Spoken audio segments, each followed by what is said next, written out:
Located down the hallway on the right side of the theatre. For the safety of the actors, please keep aisles clear and refrain from using flash photography. There will be one 10-minute intermission where you can purchase snacks to help support this wonderful theatre company. At this time, please silence your cell phones as we are ready to present the world-famous tragedy about lust, power, treachery, revenge, unrequited love and forgiveness. We proudly present Hamlet.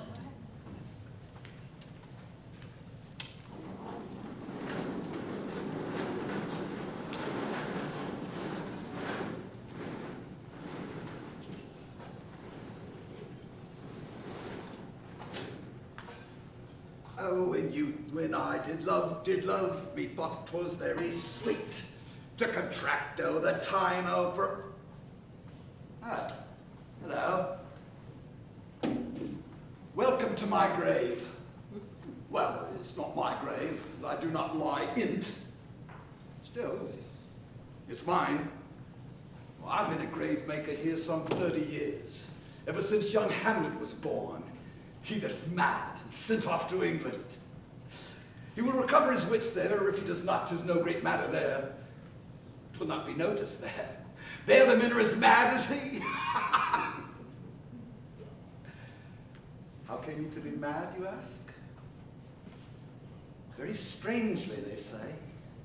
Faith, even losing his wits. He's a skull.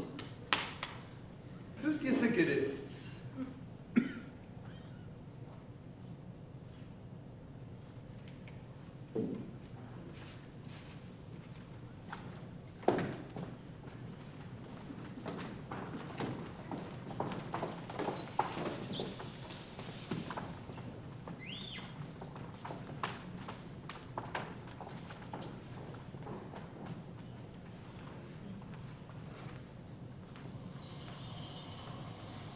Is that Horatio there? A piece of him. What, has this thing appeared again tonight? I know you say 'tis but a fantasy. I will not let belief take hold of you. But let me once again assail your ears for what I've tonight seen. Well, sit we down and let me hear Bernardo speak of this. Peace! Break me off! Look where it comes again. Look at not the king. Mark it, Horatio. Most like. It harrows me with fear and wonder. What art thou that usurps this time of night, together with that fair and warlike form in which the majesty of buried Denmark did sometimes march? By heaven, I charge thee, speak! He is offended. See, it stalks away. Speak! Speak, by heaven, I charge thee, speak! How now, Horatio? You tremble and look pale. Is not this something more than fantasy? For my God, I might not disbelieve without the sensible and true avouch of mine own eyes.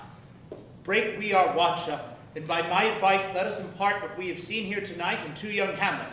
For upon my life, this spirit, done to us, will speak to him.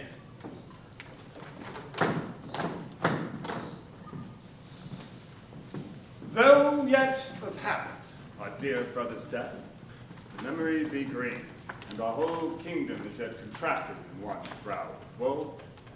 E'en so, our sometime sister, now our queen, we have taken to wife. For all our thanks. And now, Laertes, what's the news with you? You have told us of some suit. What is it, Laertes? Your leave and favour to return to France, from whence though willingly I came to Denmark to show my duty in your coronation. Yet now I must confess that duty done, my thoughts and wishes bend again toward France, and bow them to your gracious leave and pardon. Have you your father's leave? What says Polonius? He hath, my lord, wrung from me my slow leave. Take thy fair hour, Laertes. Time be thine, and thy best graces spend it at thy will. But now, my cousin Hamlet, my son. A little more than kin and less than kind. How is it the clouds still hang on you? Nay, my lord, I am too much in the sun. Good Hamlet, cast thy nighted colour off, and let thine eye look like a friend on Denmark. Do not forever with thy veiled lids seek for thy noble father in the dust. Thou knowest 'tis common. All that lives must die, passing from nature to eternity. Aye, madam, 'tis common. Well, if it be, why seems it so particular with thee? Seems, madam. Nay, it is, I know not seems.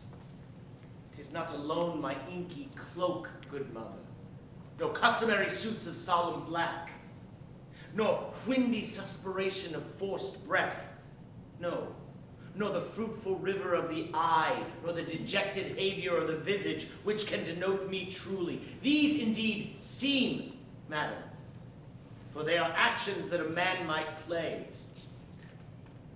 But I have that within which passes show, these but the trappings and the suits of woe. 'Tis sweet and commendable in your nature, Hamlet, to give these morning duties to your father.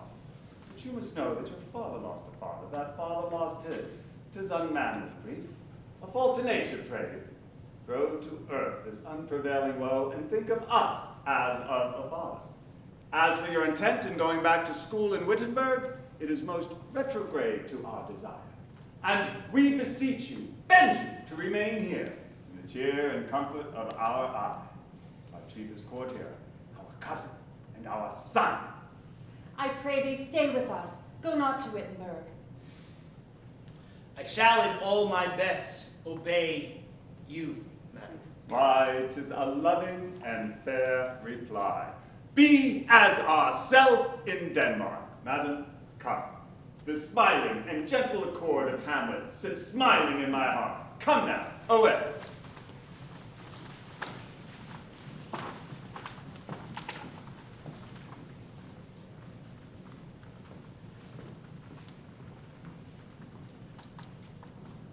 Oh, that this too solid flesh would melt, thaw, and resolve itself into a dew.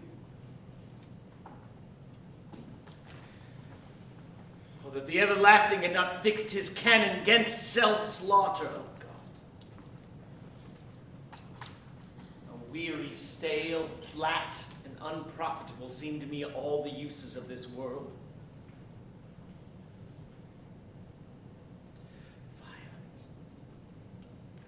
'Tis an unweeded garden that grows to seed. Things rank and gross in nature possess it merely. That it should come to this, but 2 months dead. Nay, not so much, not 2. So excellent a king that was to this, a Hyperion to a satyr. So loving to my mother, that he might not beteem the winds of heaven visit her face too roughly. And yet within a month, frailty, thy name is woman. God, a beast that once discourse of reason would have mourned longer, married with my uncle, my father's brother. No more like my father than I to Hercules. Within a month, most wicked speed to post with such dexterity to incestuous sheets. It is not, nor it cannot come to good. Break my heart, for I must hold my tongue. Hail to your lordship. I am glad to see thee well. Horatio, or I do forget myself. The same, my lord, and your poor servant ever. Ah, sir, my good friend, I'll change that name with you. But what is your affair in Elsinore? We'll teach you to drink deep ere you depart. My lord, I came to see your father's funeral. Prithee, fellow student, do not mock me. I think it was to see my mother's wedding. Indeed, my lord, and follow it hard upon. Thrift. Thrift, Horatio? The funeral baked meats did coldly furnish the marriage tables. My father. Methinks I see my father. Where, my lord? In my mind's eye, Horatio. My lord, I think I saw him yesternight. Saw who? My lord, the king, your father. The king, my father. 2 nights has this Bernardo, on his watch, in the dead vast and middle of the night, been thus encountered. A figure like your father appears before him, and with solemn march goes slow and stately by him. This to me in dreadful secrecy apart he did, and I with him the third night kept the watch, wherein, as he said, the apparition comes. Did you not speak to it? My lord, I did, but answer made it none. 'Tis very strange. As I do live my honored lord, 'tis true. Hold you the watch tonight? I do, my lord. I will watch tonight. Perchance 'twill walk again. I warrant it will. If it assume my noble father's person, I will speak to it, though hell itself bid me hold my peace. I pray you both, if you have hitherto held this sight, I ask that it be tenable in your silence still. Whatever else shall hap tonight, give it an understanding, but no tongue. Upon the platform I'll visit thee. Farewell.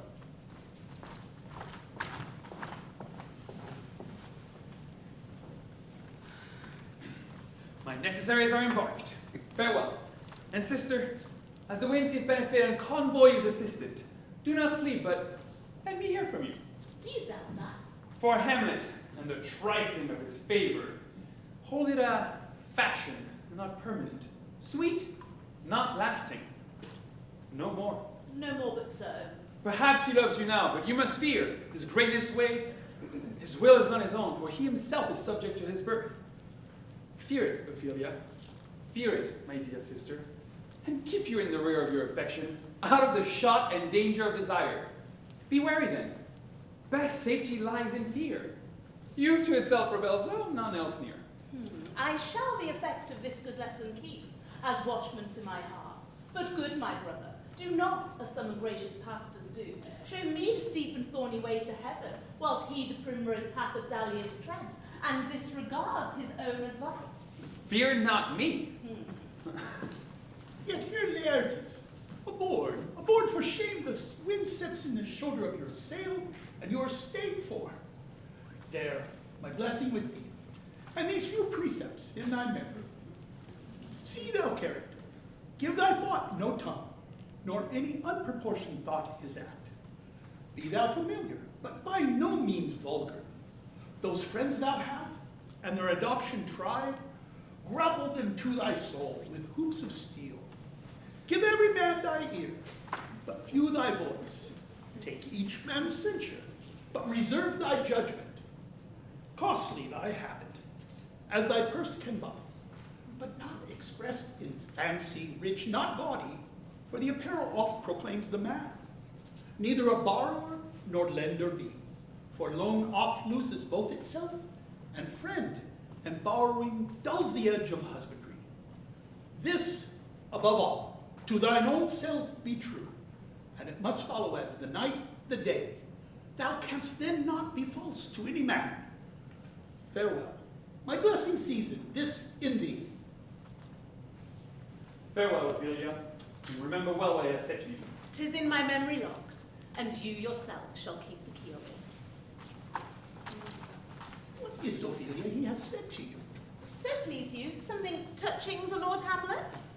Mary, well bethought, 'tis told me he hath very oft of late given private time to you, and you yourself have of your audience been most free and bounteous. What is between you? Give me up the truth. He hath, my lord, of late made many tenders of his affection to me.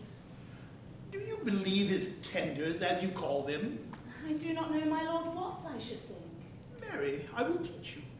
Think yourself a baby, that you obtain these tenders for true pay, which are not sterling. Tender yourself more dearly, or not to crack the wind of the poor phrase, running it thus, you'll tender me a fool. My lord, he hath importuned me with love in honourable fashion. Hi, springs to catch woodcocks. From this time, be somewhat scanter of your maiden presence. Set your entrapments at a higher rate than a command to parley. For Lord Hamlet, I would not, in plain terms, from this time, have you so slander a moment's leisure as to give words or talk to the Lord Hamlet. Look to it, I charge you. Come your ways. I shall obey, my lord.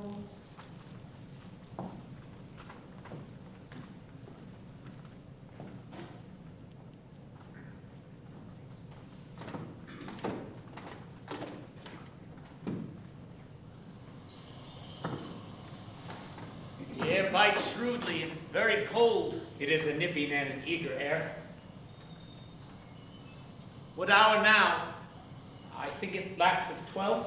No, it is strong. Indeed? I heard it not. And it draws near the season wherein the spirit held his wont to walk. Look, my lord, it comes! Angels and ministers of grace defend us. King, Father, Royal Dane, oh, answer me! Oh, it beckons you to go away with it.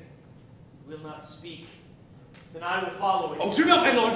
What should be the fear? Still, it weighs me on. Go on! I'll follow thee! You shall not go, my lord! Unhand me, sir! Be ruled, you shall not go! My fate cries out! Still it calls! Let go! I say away! Go on! I'll follow thee.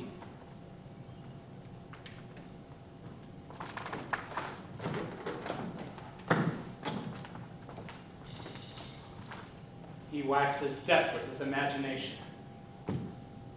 Something is wrong with the state of Denmark.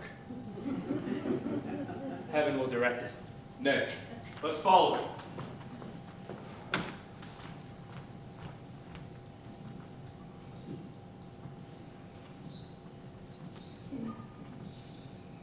Well, wilt thou leave me? Speak! I'll go no further. My hour is almost come, when I to sulphurous and tormenting flames must render up myself. Alas, poor ghost. Pity me not, but lend thy serious hearing to what I shall unfold. Speak. I am bound to hear. So art thou to revenge when thou shalt hear. What? If thou didst ever thy dear father love, Oh, God. revenge his foul and most unnatural murder. Murder. Haste me to know it, that I may, with wings swift as meditation or thoughts of love, may sweep to my revenge. I find thee apt. 'Tis given out that sleeping in my orchard, a serpent stung me. So the whole ear of Denmark is by a forged process of my death, rankly abused. But know this, thou noble youth, the serpent that did sting thy father's life, now wears his crown. My prophetic soul. Mine uncle. I, incestuous, that adulterate beast, with witchcraft of his wit, with traitorous gifts, wicked wit and gifts that have the power so to seduce. One to his shameful lust, the will of my most seeming virtuous queen.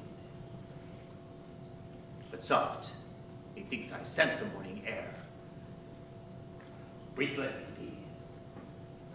Sleeping within my orchard, my custom always of the afternoon.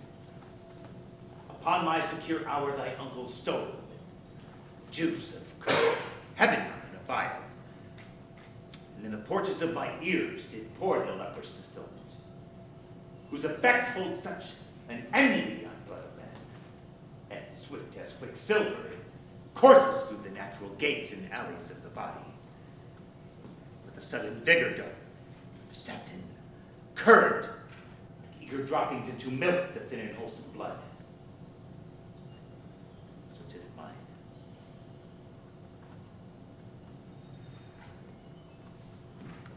Thus was I, sleeping by a brother's hand, of life, of crown, of queen, at once dispatched. If thou at nature better not. Let not the royal bed of Denmark be a couch for luxury and damned incest. Howsoever thou pursuest this act, taint not thy mind, nor let thy soul contrive against thy mother aught. Leave her to heaven, to the thorns that in her bosom lodge to prick and sting her.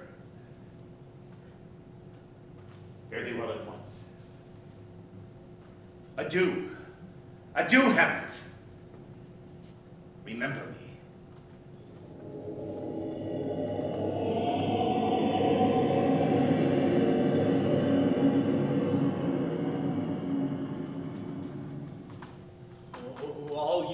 host of heaven? Oh, earth! What else? Shall I couple hell?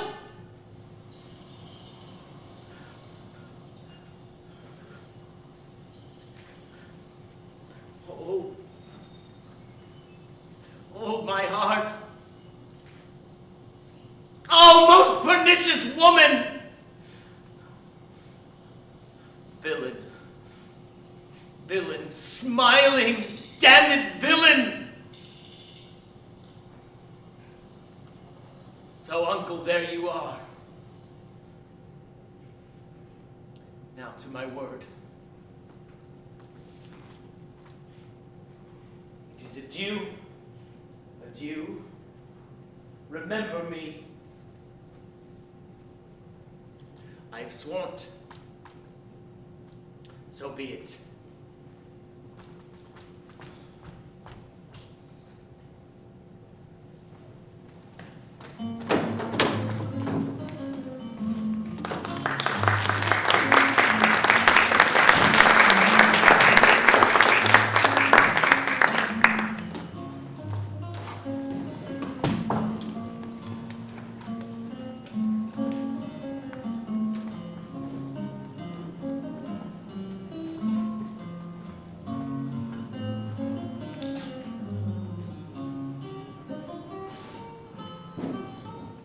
Nor heaven nor earth have been at peace tonight. How now, Ophelia? Daughter, what is the matter? Oh, my lord, I have been so affronted. With what, in the name of God? My lord, as I was sewing in my closet, Lord Hamlet, with his doublet all embraced, no hat upon his head, his stockings fouled and gartered and down-gived to his ankles, pale as his shirt, his knees knocking each other, and with a look so piteous in purport as if he had been loosed out of hell to speak of horrors, he comes before me. Mad for thy love? My lord, I do not know, but truly, I do fear it. What said he? He took me by the wrist and held me hard. Then goes he to the length of all his arm, and with his other hand thus o'er his brow, he forced to such perusal of my face as he would to draw it. Long stayed he so. At last a little shaking of mine arm, and thrice his head thus waving up and down. He raised a sigh so piteous and profound as it did seem to shatter all his bulk and end his being. That done, he lets me go, and with his head over his shoulder turned, he seemed to find his way without his eyes, for out of doors goes he without their helps, and to the last bended their light on me. Come, go with me. I will go seek the king. This is the very ecstasy of love, whose violent properties foredoes itself, and leads the will to desperate undertakings. What, have you given him any hard words of late? No, my lord, but as you did command, I did repel his fetters and denied his access to me. That have made him mad.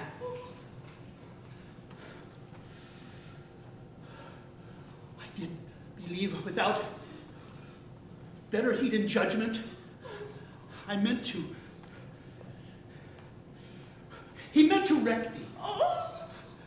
Come, go we to the king. This must be known without better heed and judgment.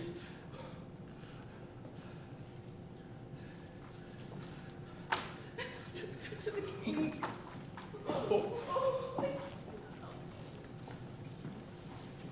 Welcome, dear Rosencrantz and Guildenstern. Moreover, that we much did long to see you, the need we have to use you did provoke our hasty sending. Something have you heard of Hamlet's transformation, so call it, sith nor the exterior nor the inward man resembles that it was. What it should be, more than his father's death that thus hath put him so much from the understanding of himself, I cannot dream of. I entreat you both, that being of so young days brought up with him, and sith so neighbored to his youth and behavior, that you vouchsafe your rest here in our court some little time, so by your companies to draw him unto pleasures, and to gather so much as from occasion you may glean, whether aught to us unknown afflicts him thus, that opened lies within our remedy. Good gentleman, he hath much talked of you, and sure I am, two men there are not living to whom he more adheres. If it will please you to show us so much gentry and goodwill, as to expend your time with us a while, to the supply and profit of our hope, your visitation shall receive such thanks as fits a king's remembrance. Both your majesty's might by the sovereign power you have of us put your dread pleasures more into command than to entreaty. But we both obey, and hereby give up ourselves in the full bent, to lay our services freely at your feet. Thanks. To be commanded. Rosencrantz and gentle Guildenstern. Thanks, Guildenstern, and gentle Rosencrantz, and I beseech you instantly to visit my too much changed son. Heavens make our presence and practices pleasant and helpful to him. Aye, amen. I hold my duty as I hold my soul, both to my God and to my gracious King.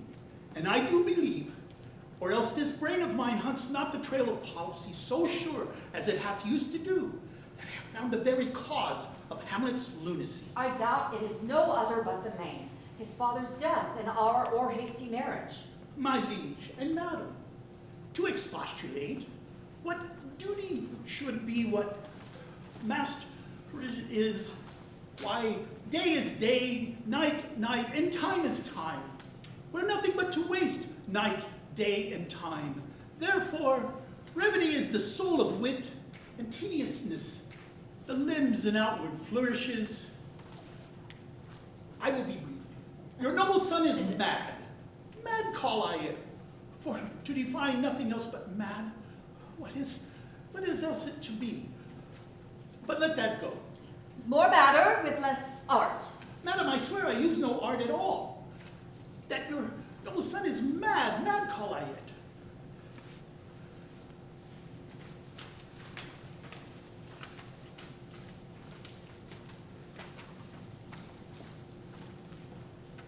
And now, gather and surmise. To the celestial and my soul's idol, the most beautified Ophelia, in her excellent white bosom. Oh, came this from Hamlet to her? Good madam, stay a while, I will be faithful. Doubt though the stars are fire, doubt that the sun doth move, doubt truth to be a liar, but never doubt I love. Thine evermore, more dear lady, whilst this machine is to him Hamlet. And my daughter in her obedience hath given me this. Faith, how has she received his love? When I had seen this love, I went to work. And my young mistress thus I did bespeak, that she should lock herself from his resort, receive no messengers, receive no tokens, which she did and took the fruits of my advice. And he repulsed, a short tale to make, fell into a sadness, then into a weakness, then into a watch, then into a lightness. And by this declension into the madness wherein now he raves and all we mourn for. How may we try it further? You know, sometimes he walks together here in the lobby. Yes, so indeed he does. I will loose my daughter to him. Be you and I behind an arras then, mark the encounter. If he love her not, and be not from his reason fallen therein, let me be no assistant to the state, but keep a farm and carters. We will try it. But look where sadly the poor wretch comes reading. Oh, away, I do beseech you both, away.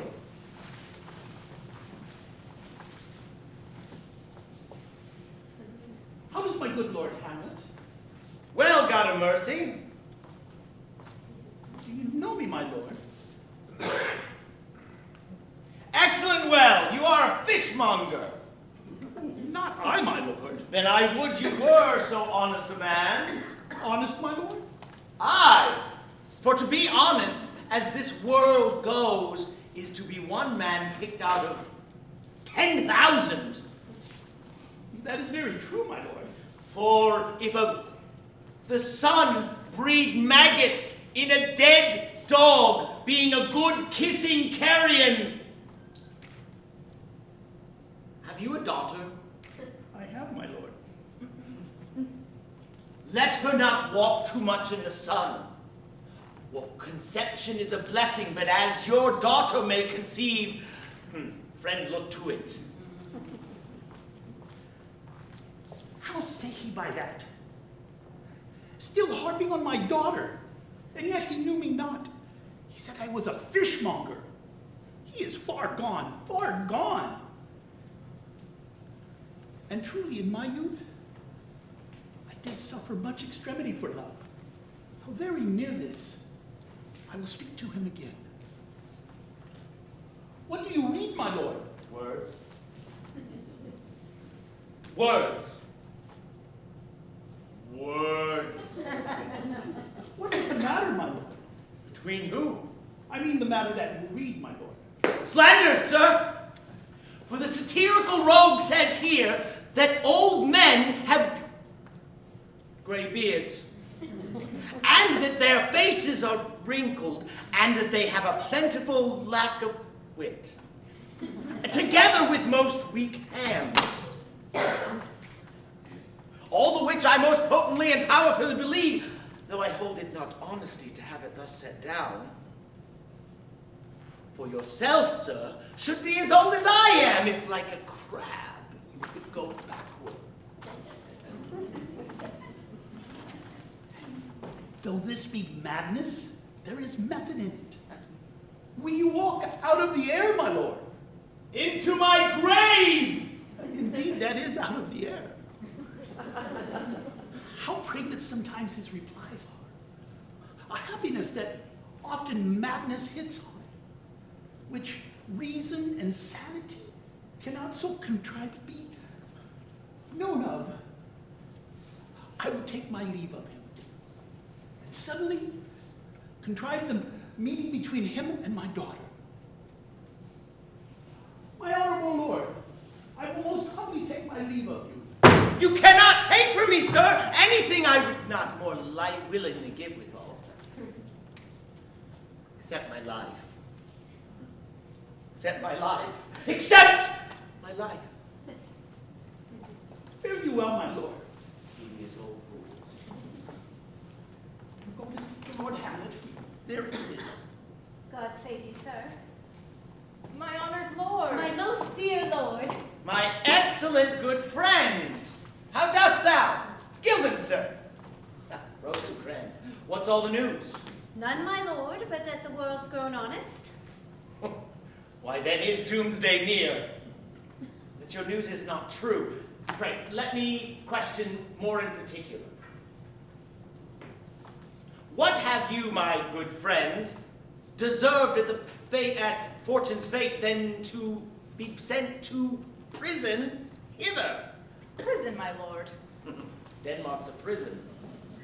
We think not so, my lord. Oh, then it is not one to you, for there is nothing either good nor bad, but thinking makes it so. To me, it is a prison. Why, then, it is your ambition that makes it one. 'Tis too narrow for your mind. Oh, God. I could be bounded in a nutshell and count myself king of infinite space, were it not that I have bad dreams. Which dreams indeed are ambition, for the very substance of the ambitious is merely a shadow of a dream. But a dream itself is but a shadow. Truly, and I hold ambition so airy and light a quality, it is but a shadow's shadow. But in the beaten way of friendship, what make you to Elsinore? To visit you, my lord. No other occasion. Were you not sent for? Is it a free visitation? Was it of your own inclining? Come, deal with me justly. Speak. Come, speak. What should we say, my lord? Why, anything but to the purpose. I know you were sent for. Your countenance have not the modesty to craft the color and to hide. I know the good king and queen sent for you. To what end, my lord? That you must teach me. Come, be honest and straight with me. Whether you were sent for or no. My lord, we were sent for. And I will tell you why. I have of late, but wherefore I know not, lost all my mirth. Oh, what a piece of work is man. And yet to me, what is this quintessence of dust? Man delights not me. No woman neither, though by your smilings you seem to say so. My lord, there is no such stuff in my thoughts. Why did you laugh then when I said, man delights not me? To think, my lord, that if you delight not in man, what Lenten entertainment the players shall receive from you. We counted them on the way, and hither are they coming, to offer you service. What players are they? Even those you were wont to take delight in, the tragedians of the city. Do they hold the same estimation they did when I was in the city? Are they so followed? No, indeed, are they not? There are the players. My good friends, you are welcome to Elsinore. But my uncle father and aunt mother are deceived. In what, my lord? I am but mad north-northwest. When the wind is southerly, I know a hawk from a handsaw.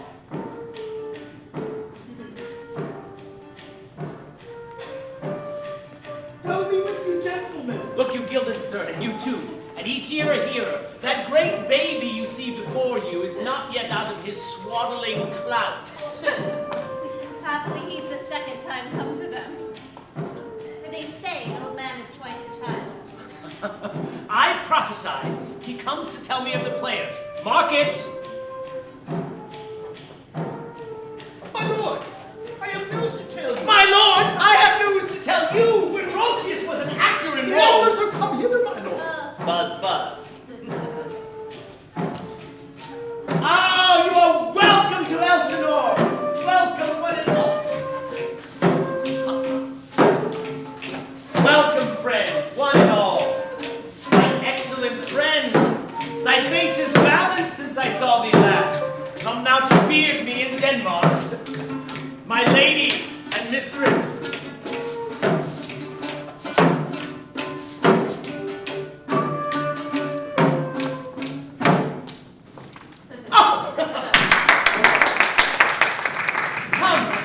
Give us a taste of your quality, come. Passionate speech. What speech, my lord? I heard thee speak me a speech once, though it was never acted, or if it was, not above once. For the play I remember pleased not the million. There was a speech in it I chiefly loved.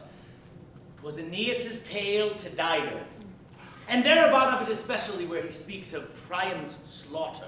If it live in your memory, begin at the line, the rugged Pyrrhus, old grandsire Priam seeks. So proceed you. Anon, he finds him, stopping too short of Greeks. His antique sword, rebellious to his arm, lays where it falls, repugnant to command. Unequaled match, Pyrrhus at Priam dives. Enraged, strikes wide, but with the wind and the whiff of his fell sword, the unnerved father falls. Then, senseless Ilion, seeming to feel this blow, flaming top stoops to his base, and with a hideous crash takes prisoner Pyrrhus' ear, for lo, his sword, which was descending on the milky head of reverend Priam, seemeth in the air to stick.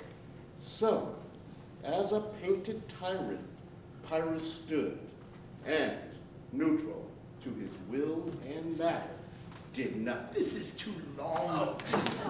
Prithee, say on, say on. He is for a jig or a tale of bawdry, or he sleeps. Say on. Come now to Hecuba. But who? Oh, who has seen the Moblet Queen? The Moblet Queen! That's good. Oh, the Moblet Queen is good. Running barefoot up and down, threatening the flame with blinding tears. A clot upon that head where late the diadem stood, and for a robe about her lank and all o'er-teemed loins, a blanket. In the alarm of fear caught up, who would have seen with tongue in venom's deep, gains fortune's state which treason has produced? If the gods themselves had seen her then, as she watched Pyrrhus make malicious sport, in rending with his sword her husband's limbs, the instant burst of clamor that she made. No! If things mortal move them not at all, make milch the burning eyes of heaven. And passion. Look whether his color has not changed and has tears in his eyes. Pray you no more. Tis well, tis well. I will hear thee speak out the rest soon. Good, my lord. Will you see these players well bestowed? I will, my lord. I will use each man according to their desert. God's bodykins, man, much better. If you use every man according to his desert, who shall escape whipping? Use them according to your own honor and dignity. The less they deserve, the more merit is in your bounty. Take them in. Come, sirs. Follow him, friends. We'll hear a play tomorrow. Yes, now hear me, old friend. Can you play the murder of Gonzago? Aye, my lord. You'll have it tomorrow night. You could, for a need, study a speech of some 12 or 16 lines, which I would set down and insert in it, could you not? Aye, my lord. Very well. Follow that lord, and look you mock him not. My excellent friends, you are welcome to Elsinore. I'll leave you till night.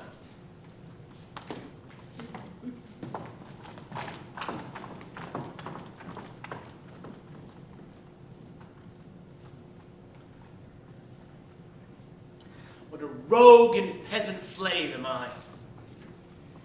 It's not monstrous that this player here, but in a fiction, but in a dream of passion, could force his soul so to his own conceit. From his working, all his visage wanned. Tears in his eyes, distraction in his aspect, a broken voice. All his function suiting with forms to his own conceit, and for nothing. For Hecuba. What's Hecuba to him, or he to her, that he should weep for her? What would he do had he the motive and cue for passion that I have? He would drown the stage in salt tears and cleave the general ear with a horrid speech. Yet I can say nothing. No, not for a dear king upon whose most property and dear life a damned defeat was made. Am I a coward? Vengeance!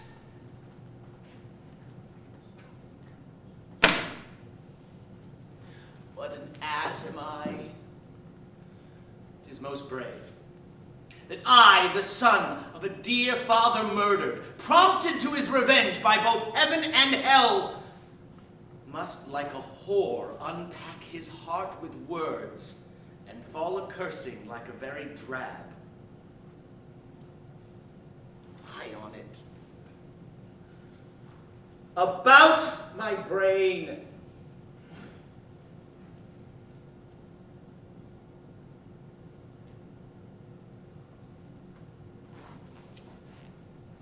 I have heard that guilty creatures sitting at a play have by the very cunning of the scene been so struck to the soul that presently they have proclaimed their malefactions. For murder, though it have no tongue, will speak with the most miraculous organ. I will have these players play something like the murder of my father before mine uncle. I will observe his looks. I will tempt him to the quick.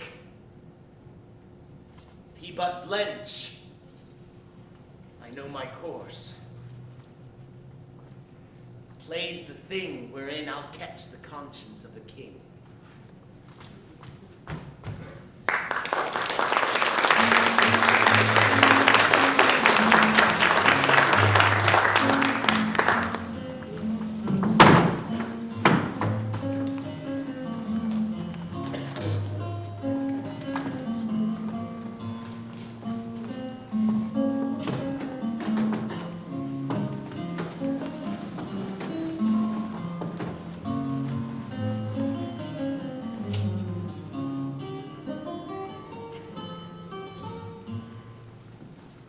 Can you, by no drift of circumstance, get from him why he puts on this confusion?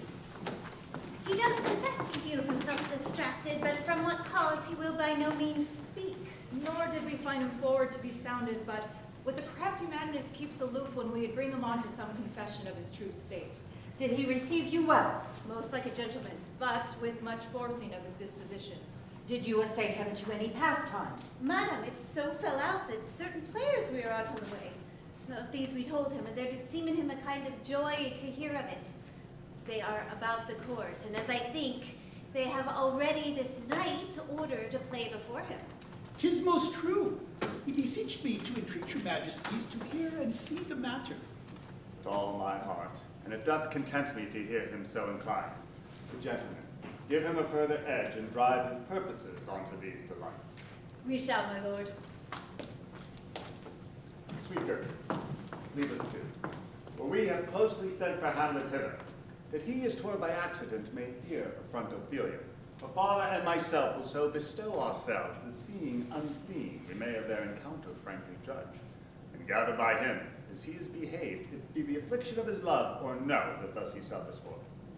I shall obey you. As for you, Ophelia, I do wish that your good beauties be the happy cause of Hamlet's wildness. So shall I hope your virtues will bring him to his wonted way again, to both your honors. Madam, I wish it may. Okay, send you here. So gracious please you, we will bestow ourselves. Read upon this book. I hear him coming. Let's withdraw, my lord.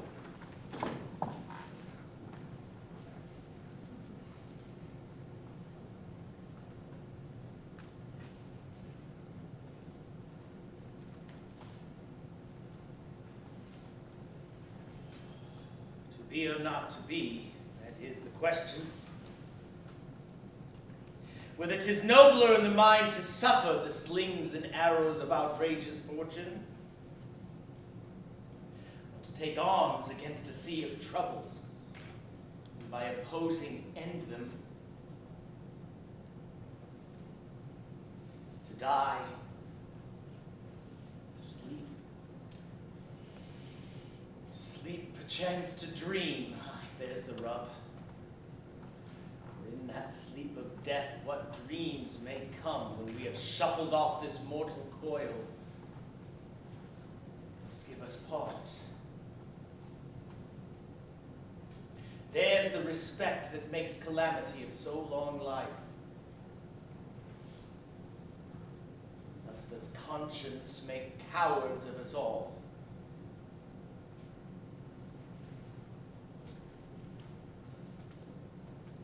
Fair Ophelia, nymph in thy orisons be all my sins remembered. Good, my lord. How does your honor for this many a day? I humbly thank you. Well.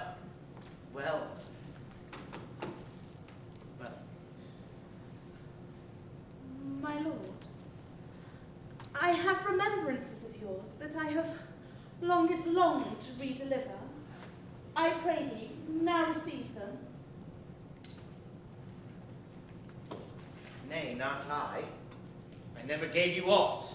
My honourable lord, you know right well you did. And with them words of so sweet breath composed as made the things more rich. Their perfume lost. Take them again, for to the noble mind rich gifts wax poor when givers prove unkind. Here, my lord. I did love you once. Indeed, my lord. You made me believe so.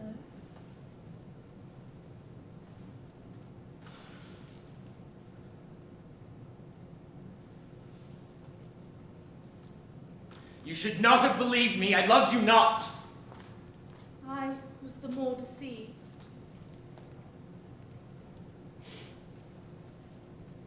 Get thee to a nunnery. Why wouldst thou be a breeder of sinners? I am myself indifferent honest, but I could accuse me of such things that it were better my mother had not borne me. I am very proud, revengeful, ambitious, with more offenses at my beck than thoughts to put them in, imagination to give them shape, or time to act them in. What should such fellows as I do crawling between earth and heaven? We are errant knaves all, believe none of us. Go thy ways to a nunnery. Where is your father? At home, my lord. Let the doors be locked on him, that he may play the fool nowhere but in his own house. Get thee to a nunnery. Farewell. Help him, you sweet heavens.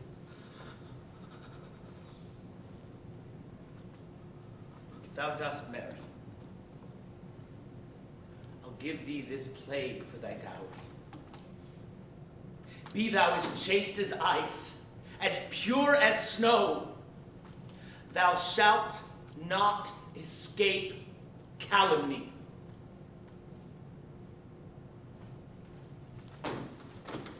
Or if thou must needs marry, marry a fool.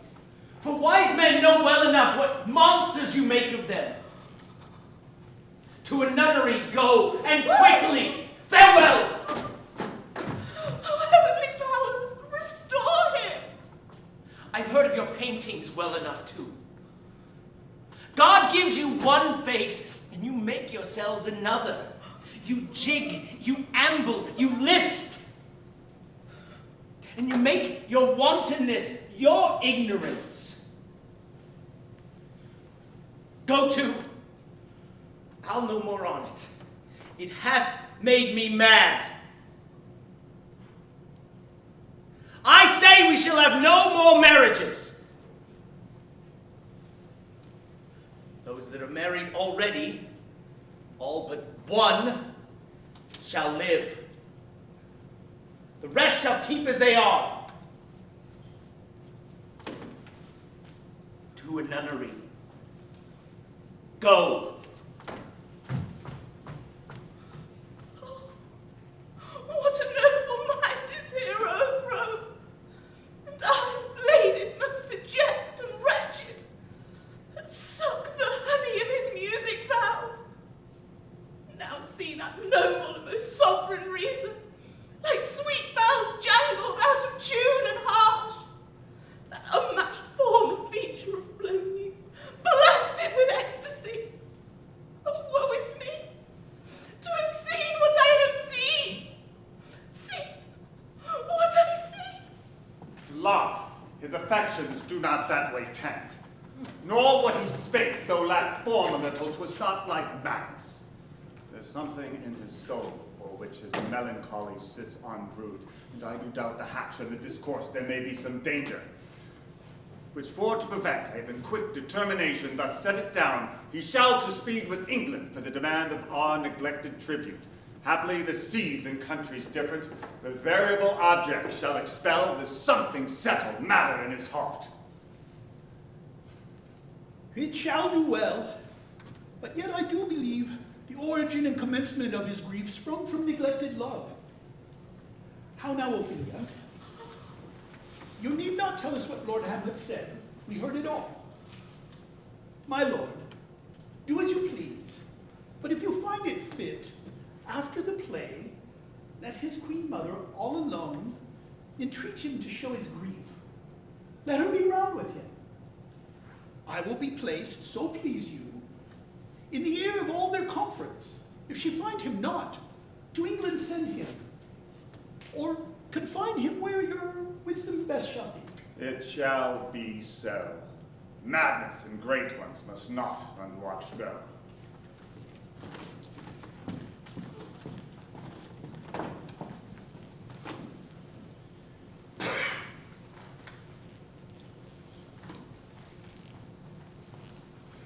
What 30 years was Venus heart on ground?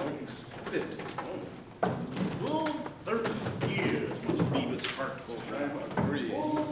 30 years was Speech, I pray you, as I pronounced it to you trippingly on the tongue. But if you mouth it as many of your players do, I'd has at least the town crier spoke my lines. full 30 years. Lord, do not saw the air too much with your hand thus, but use all gently. For in the very torrent and tempest, and as I may say, whirlwind of passion, you must acquire and beget a temperance that may give all smoothness. Oh, it offends me to the very soul to hear a robustious, periwig-pated fellow tear a passion to tatters, to very rags, to split the ears of the groundlings who, for the most part, are capable of nothing but inexplicable dumb show and noise. I pray you, avoid it. I warrant, Your Honor. Full 30 years has Phoebus' heart gone. Be not too tame neither, but let your discretion be your tutor. Suit the action to the word to the action. With this special observance, that you o'erstep not the modesty of nature. For anything so o'erdone is from the purpose of playing, whose end at the first and now was and is to hold the mirror up to nature, to show virtue her own feature, scorn her own image, and the very age and body of time his form and pressure. This o'erdone will come tardy off, though it make the unskillful laugh, cannot but make the judicious grieve, the censure of which one in your allowance must o'erweigh a whole theater of others. Go make you ready.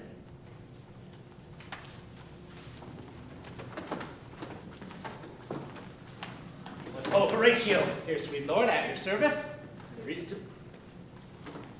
to be a play tonight before the king. One scene of it comes very near the circumstance in which I told thee of my father's death. I pray thee, now seize the act afoot. Observe mine uncle. If his occulted guilt do not unkennel itself in one speech, it is a damned ghost we have seen. And after the which, we will our judgments join in censure of its seeming. Well, my lord, if he steal aught the whilst this play is playing and escape detected, I will pay the theft. They are coming to the play. I must be idle. Find you a place.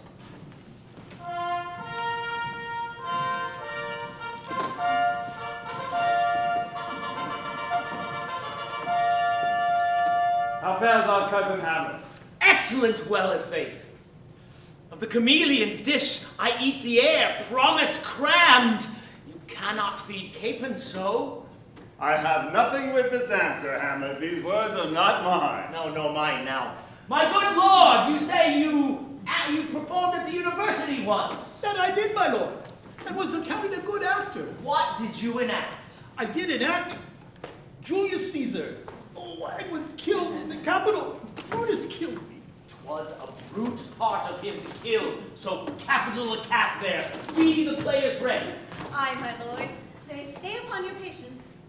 Come hither, my dear Hamlet. Sit by me. No, mother. Here is metal more attractive. Oh, do you mark that? My good lady, shall I lie in your lap? No, my lord. Oh, I meant my head upon your lap. Aye, my lord. Did you think I meant country matters? I think nothing, my lord. That's a fair thought, to lie between maids' legs. What is, my lord? Nothing. You are merry, my lord. I. Aye, my lord. Why? Your only jig maker. Why, what else should a man do but be merry? Why, look you, how cheerfully my mother looks, and my father dead within these 2 hours.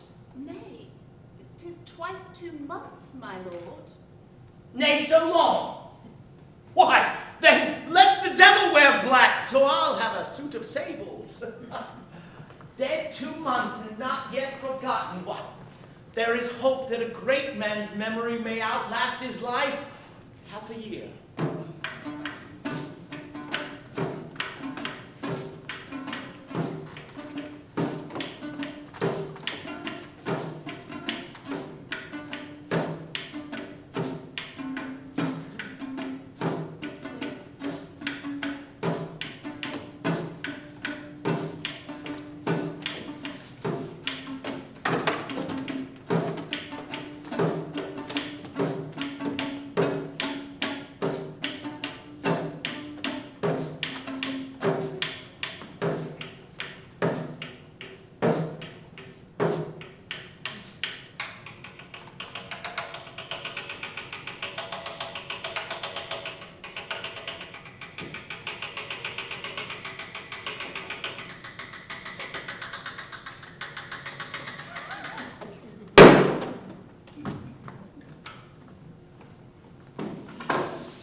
We shall know by this fellow.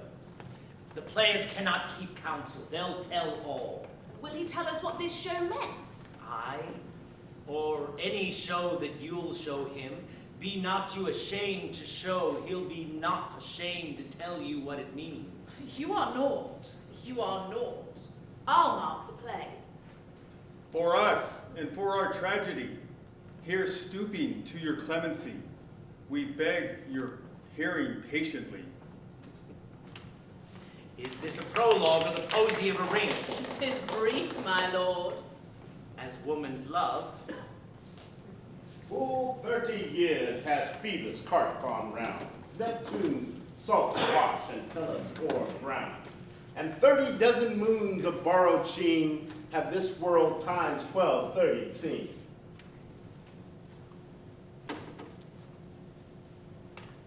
So many journeys may the sun and moon make us again count, or ere love be done. But woe is me, you were so sick of late, so far from cheering your former state that I distrust you. Yet though I distrust, discomfort you, my lord, it nothing must. Fate I must leave thee, love, and shortly too. My operant powers their function leave to do, and thy will remain in this world behind, honored, loved, and happily in kind. For husband thou shalt. Confound the rest. Such love must needs be treason in my breast. In second husband let me be accursed. None wed the second, but who killed the first. I do believe you mean what now you speak, but what we do oft determine how we break sweet. Leave me here a while. My spirits grow dull, and soon I will beguile this tedious day with sleep. Sleep rock thy brain, and never come as chance between us twain.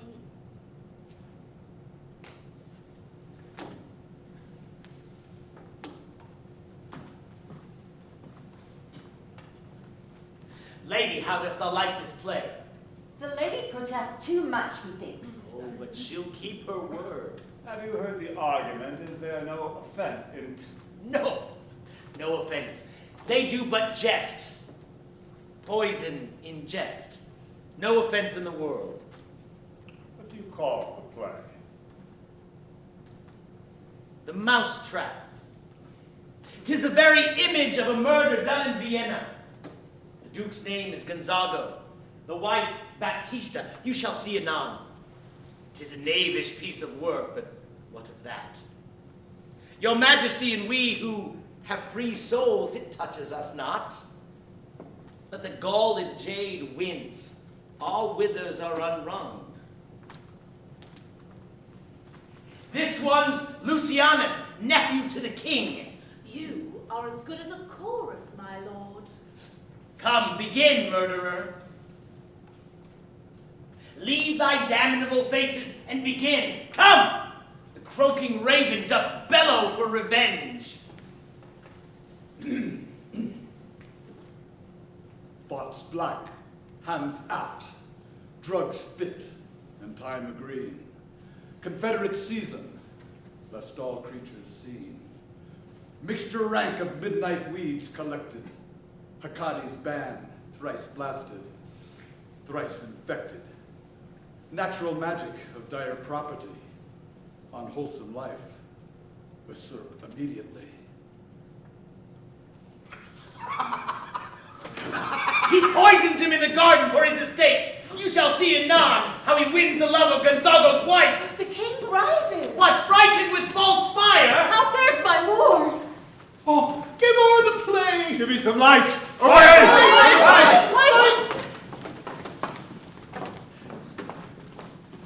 Oh, good Horatio! I will take the ghost's word for £1,000 now. Did perceive? Very well, my lord. Upon the talk of poisoning? I did very well note him. Give me some music! Come, the recorders! Good, my lord. Vouchsafe me a word with you. Sir, a whole history. The king, sir, What of him? is in his retirement marvelous distempered. Oh, with drink, sir. No, my lord, rather with choler. Why, your wisdom would show thyself more richer to convey this to his doctor. For me to put him to his purgation would perhaps put him into far more choler. My lord, start not so wildly from my affair and put your discourse into some frame. I am tame, sir. Pronounce. The queen, your mother, in most great affliction of spirit, hath sent me to you. You are welcome.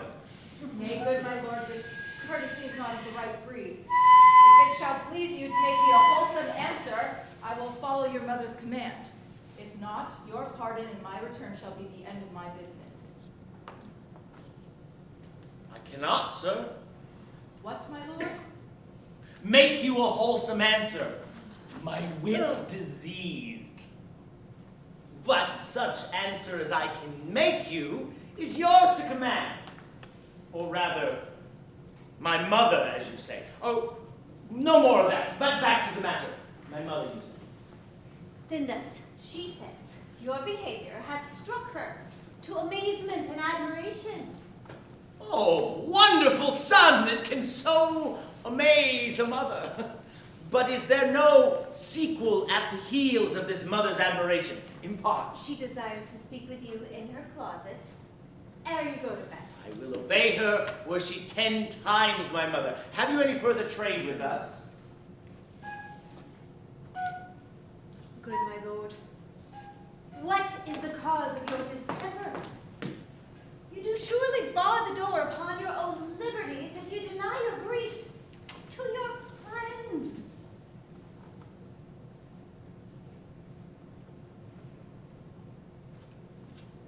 Will you play upon this pipe? Oh, my lord, I cannot.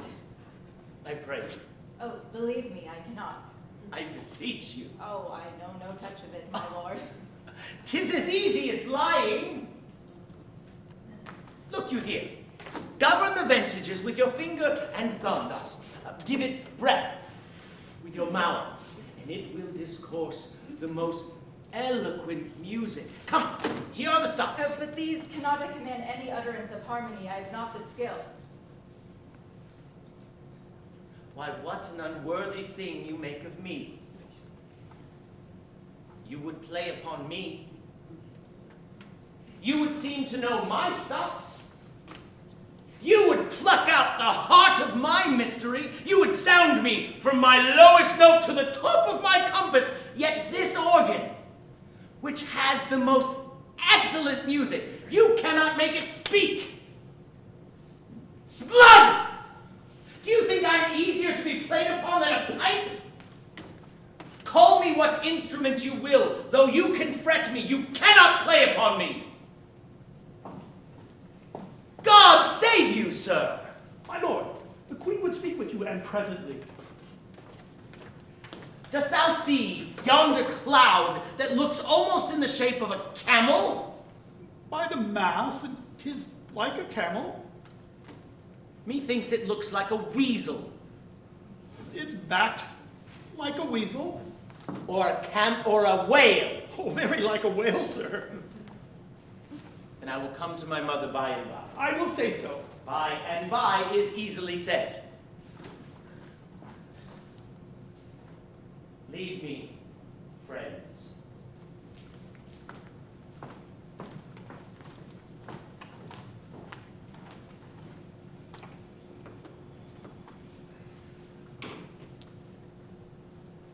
It is now the very witching hour of night, when churchyards yawn and hell itself breathes out contagion into this world.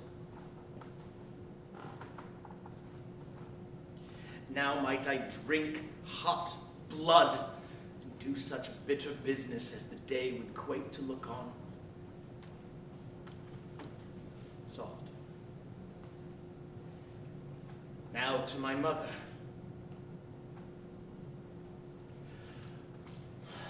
Let me be. Heart, lose not thy nature. Never let the soul of Nero enter this firm bosom. I must be cruel, not unnatural. I will speak daggers to her and use none. My tongue and soul in this be hypocrites. Howsoever in words she be shent, to give them seals, never my soul consent.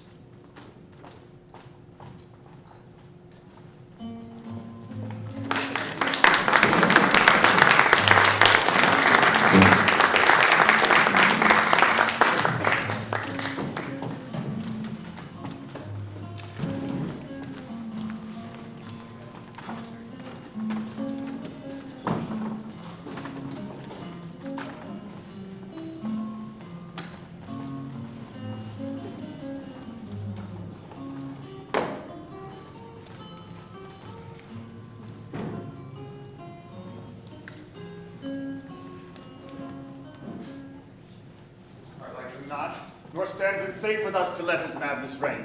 Therefore prepare you. I, your commission, will forthwith dispatch, and he to England shall along with you. We will ourselves provide most holy and religious fear it is to keep those many, many bodies safe that live and feed upon your majesty. Arm you, I pray you, for this speedy voyage, for we will fetters put upon this fear which now goes too free-footed. We shall haste us. My lord, into his mother's closet. Behind the arras I will convey myself, to hear the process. Fare you well, my liege. I will call upon you ere you go to bed, and tell you what I know. Thanks, dear my lord.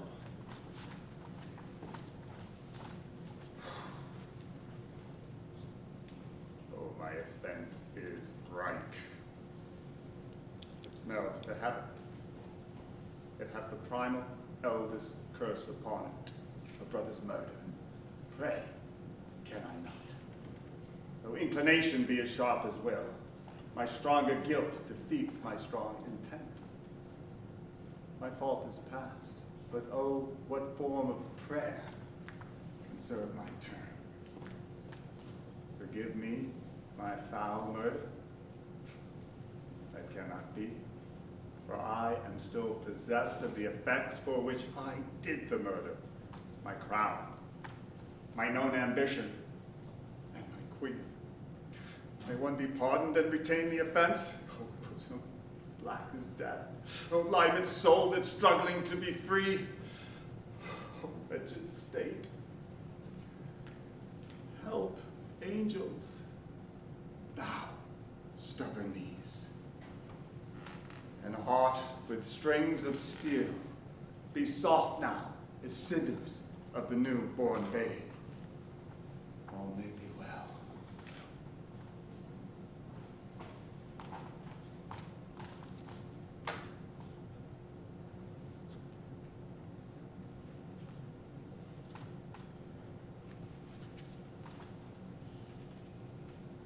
Now might I do it pat. Now he is praying. So I'll do it. And so he goes to heaven, and so I am revenged.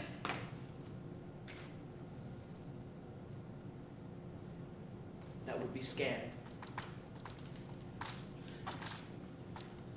This villain kills my father, and I, his sole son, then send him to heaven.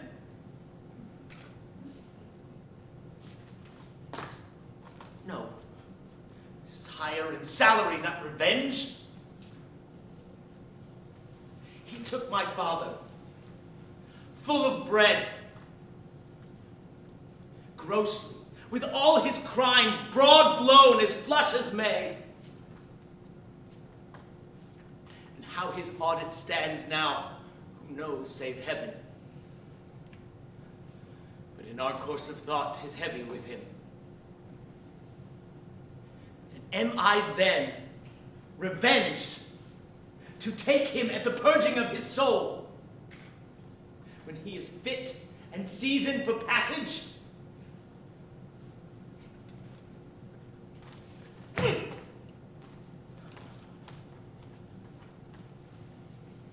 No. Absurd. Know thou a more horrid hint? When he is drunk asleep, or in his rage, or in the incestuous pleasures of his bed, at gaming, swearing, or about some act that has no relish of salvation in it, then trip him, that his heels may kick at heaven, and then his soul may be as damned and black as hell unto where it goes. My mother stays. This physic but prolongs thy sickly days. My thoughts fly up. My words remain below. Words without thoughts, never to heaven go.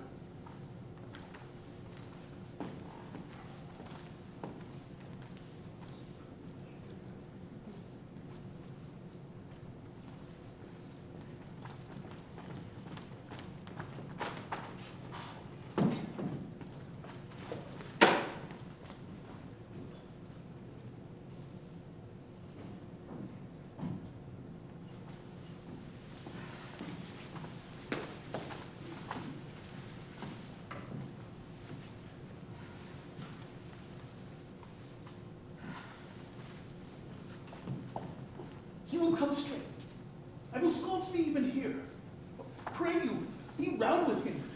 Be thou assured I will. Withdraw, I hear him coming.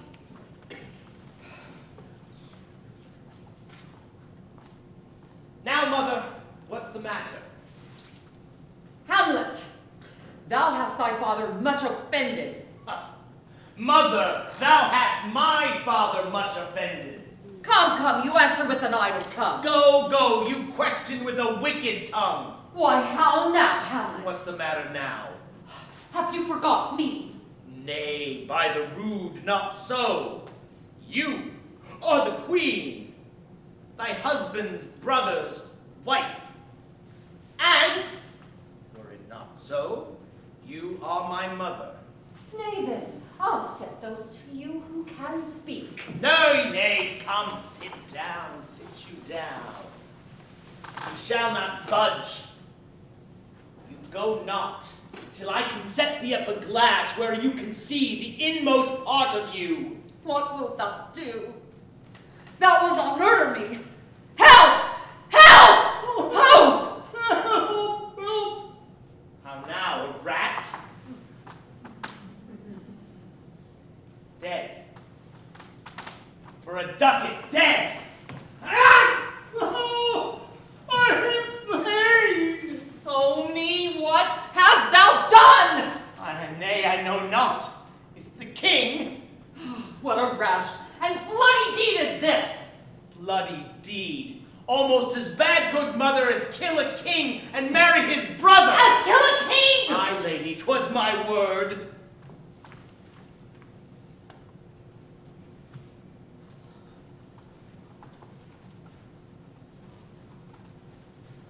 Oh, thou wretched, rash, intruding fool. Farewell. Leave wringing of thy hands, and sit you down. Let me wring your heart a while, for so I shall, if it be made of penetrable stuff. What have I done, that thou darest wag thy tongue in noise so rude against me? Look you upon this picture, and upon this, the counterfeit presentment of two brothers. See you here. What a grace is seated on this brow. This was your husband. Look you now what follows. This is your husband. Like a mildewed ear blasting a wholesome brother. Have you eyes? Could you leave this fair mountain to feed and batten on this moor? Ha! You eyes! Shame, where is thy blush? O Hamlet, speak no more.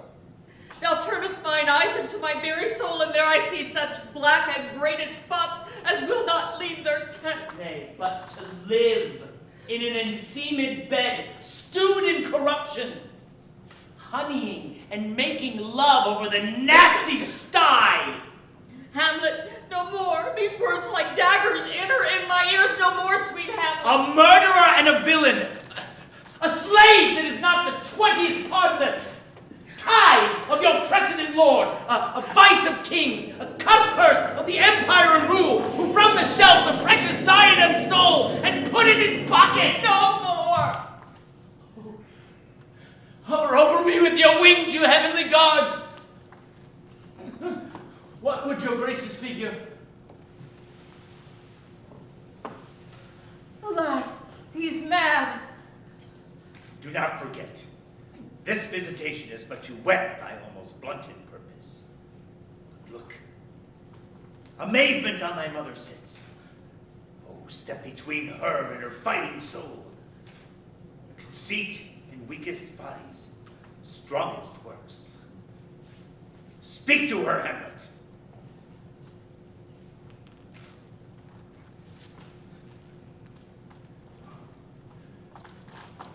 How is it with thee, lady?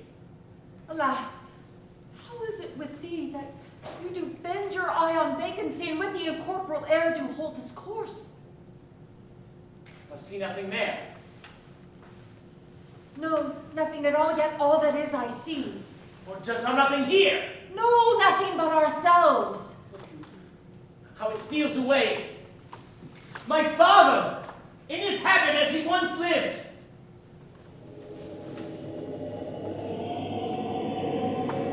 This, the very coinage of your brain, this bodiless creation, ecstasy is very cunning in.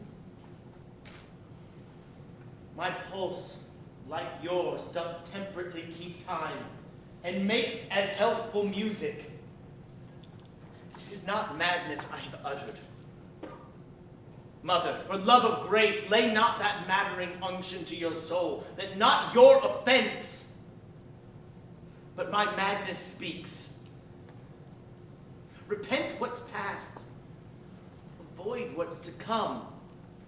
Oh, Hamlet, thou hast cleft my heart in twain. Throw away the worser part of it and live the pure with the other half. Good night, Mother.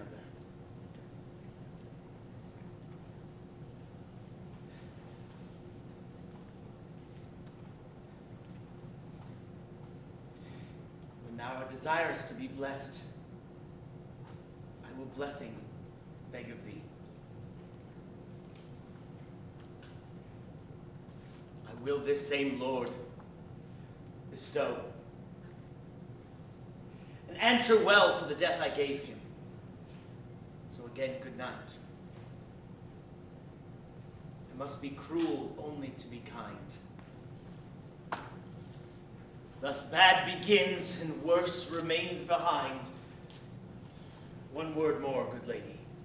What shall I do? Not this, by no means, that I bid you do. Let the bloat king tempt you again to bed. Pinch wanton in your cheeks, call you his mouse. And for a pair of reechy kisses, or paddling on your neck with damned fingers, make him to ravel all the matter out, that I am indeed not in madness, but mad in craft. Be thou assured, if words be made of breath and breath of life, I have no life to breathe what thou hast said to me. I must to England, you know that.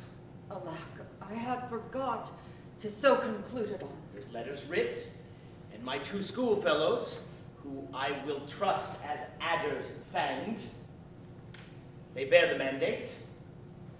They must sweep my way and marshal me to knavery. But let it work. For I will delve a yard below their minds and blow them at the moon. Good night, mother.